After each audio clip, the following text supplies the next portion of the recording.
সুনামগঞ্জের দোয়ারাবাজার উপজেলায় দাম্পত্য কলহের জেরে এক ইতালি প্রবাসীর সংসার ভেঙে যাওয়ার অভিযোগ উঠেছে। উপজেলার সদর ইউনিয়নের বাজিতপুর গ্রামের প্রবাসী আজিদ মিয়ার পরিবার অভিযোগ করেছে, তার স্ত্রী একাধিক মামলা দায়ের করে দীর্ঘদিন ধরে স্বামীকে হয়রানি করেছেন। পারিবারিক অশান্তির কারণে দাম্পত্য সম্পর্ক ভেঙে যাওয়ার পর সম্প্রতি আদালতের নির্দেশে প্রশাসনের উপস্থিতিতে স্বামীর বাড়ি থেকে স্ত্রীর পাওনা মালামাল উদ্ধার করে ফেরত দেওয়া হয়েছে। এই ধারাবাহিক হয়রানি এবং মামলার কারণে প্রবাসী আজিদ মিয়া এখন নিঃস্ব অবস্থায় মানবেতর জীবন কাটাচ্ছেন বলে জানা গেছে। বিস্তারিত দেখুন মোহাম্মদ আবু বক্করের তথ্যচিত্রে। সুনামগঞ্জের দোয়ারাবাজার উপজেলা সদর ইউনিয়নের বাজিতপুর গ্রামের হাজী শমসু মিয়ার পুত্র এবং ইতালি প্রবাসী আজিদ মিয়ার দাম্পত্য জীবনে অশান্তি নেমে আসার অভিযোগ উঠেছে। 2012 সালে ছাতক উপজেলার মণ্ডলীভোগ গ্রামের তৌহিদুর রহমান ওয়াহিদের কন্যা মুস্তাকিনা রহমান তানিমার সঙ্গে পারিবারিকভাবে আজিদ মিয়ার বিয়ে হয়। তবে শুরু থেকেই উভয়ের মধ্যে বনিবনা না হওয়ায় দাম্পত্য জীবনে অশান্তি দেখা দেয়। এক পর্যায়ে স্ত্রী তানিমা বাবার বাড়ি ফিরে যান এবং প্রবাসী স্বামীর বিরুদ্ধে একাধিক হয়রানিমূলক মামলা দায়ের করেন বলে পরিবারের অভিযোগ। পরবর্তীতে আদালতের নির্দেশে স্ত্রীর সমস্ত পাওনা মালামাল তাকে ফেরত দেওয়ার আদেশ দেওয়া হয়। আদালতের সেই নির্দেশনা অনুযায়ী সম্প্রতি উপজেলা মহিলা বিষয়ক কর্মকর্তা আফজাল হোসেনের নেতৃত্বে প্রশাসনের উপস্থিতিতে স্বামীর বাড়ি থেকে স্ত্রীর মালামাল উদ্ধার করে ফেরত দেওয়া হয়েছে। এ সময় স্থানীয় জনপ্রতিনিধি এবং সাংবাদিক বৃন্দ উপস্থিত ছিলেন। হাজী শমসু মিয়া জানান, বড় আশা নিয়ে ছেলের বিয়ে দিলেও ছেলের বউ তানিমার অশান্তির কারণে তাদের সংসার টেকেনি এবং আদালতের নির্দেশে তারা সব মালামাল ফেরত দিয়েছেন।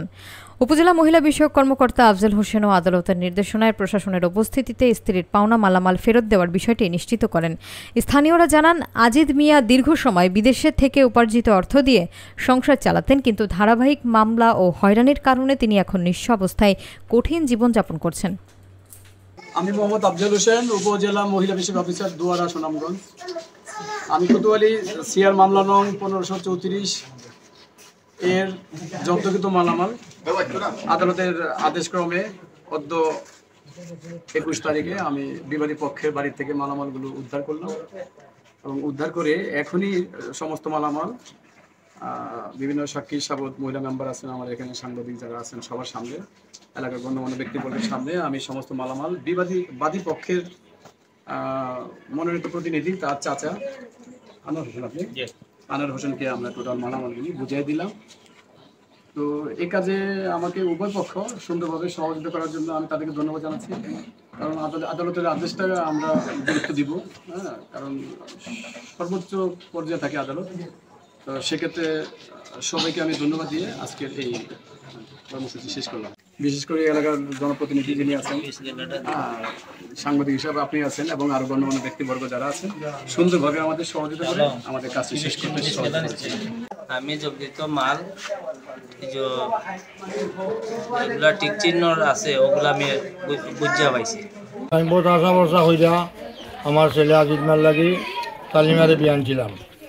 অনিকানো আল্লাহর হুকুম নাই, আর বেটি যখন গেছে কি আমরা যতগুলা মালগুলো আসিল যতটা আসিল সম্পূর্ণ আমরা দিয়া জ্বালাইছি। আদালতের রায় অনুযায়ী আমরা সম্পূর্ণ দিয়া দিছি। আরও সাংবাদিকল আসলা, গ্রামের 2 মেম্বার আসলা, সবাই মিললা আমরা সুন্দরভাবে আমরা যারা নিছে তারা 10 বছর দিয়া সুন্দর করে লিয়া গেছে। 60টা মামলা করছে, কৌটে 5 তালাক, 3 তালাক, 4 তালাক, খালি বারবার মামলা করে আমার উপরে। আমি যে কোন অপরাধ আল্লাহ তো বড় করলাম তা জানি না, তার পুলিশ বিয়ে আনলাম। আমার খালি সারা মিথ্যা মামলা করতে আছে। আমার 40 লক্ষ টাকা নষ্ট করাইছে। এই মানুষটা যে আমার খিটা বুঝতে উঠতাম না, তার মেয়ে নিয়ে গিয়া কৌটে উঠে 2 তালা উঠে, 3 তালা উঠে, 5 তালা উঠে গিয়া মামলা করে আমার উপরে, বারবার মামলা করে। আমার জানার সাথেই আমি প্রধান উপদেষ্টা সবার কাছে আমি বিচার চাই। আর আমার